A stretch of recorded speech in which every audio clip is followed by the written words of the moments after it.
Hi mga kayami mamis! So, andito ako ngayon sa ilog.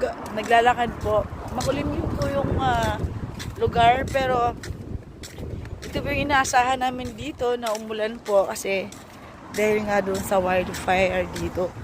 Dito naman po sa lugar namin, safe naman po. Hindi naman po sa awa ng Diyos, hindi naman po umabot dito. Kaya, hopefully po, pag-pray niyo po yung lugar na Korea na sana po matigil na po yung wildfire at sana po umulan po ng malakas, no, at para matigil na po yung apoy po. Sobrang lamig po ng hangin, makulimlim lang po siya, pero hindi naman po siya umuulan. Ang view, oh, ayan, oh, yung ilog dito sa Korea. Ayan, yung ilog niya. Yung cherry blossom, magsisimula na po yung cherry blossom. Kulay white pa po siya sa ngayon, pero next month po is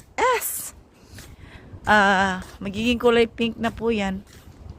Kasi nga ho, paiba-iba po yung panahon dito. Pero salamat naman din ho sa Panginoon at natapos na po ang tiglamig. Ay sobrang sakit sa kamay at sobrang sakit sa paa kapag nagtatrabaho ka ho sa labas. Lalo na ho kami na nasa labas ho yung trabaho namin. Sobrang lamig po. Ayan po yung cherry blossom, guys. Ang ganda na po niya.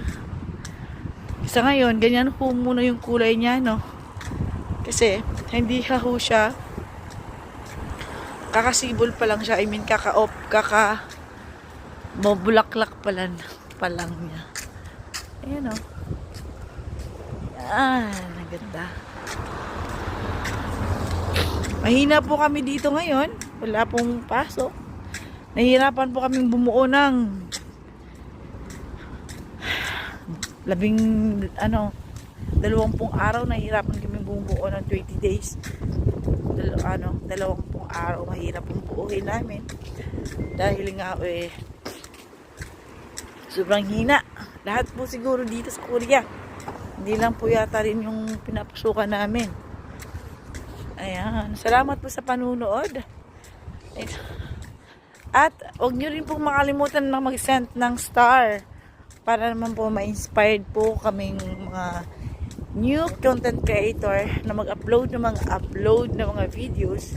Kahit kakasimula lang po namin, kahit na-restrict po yung account ko, patuloy pa rin ang pag-upload ng mga legit na videos and mga content.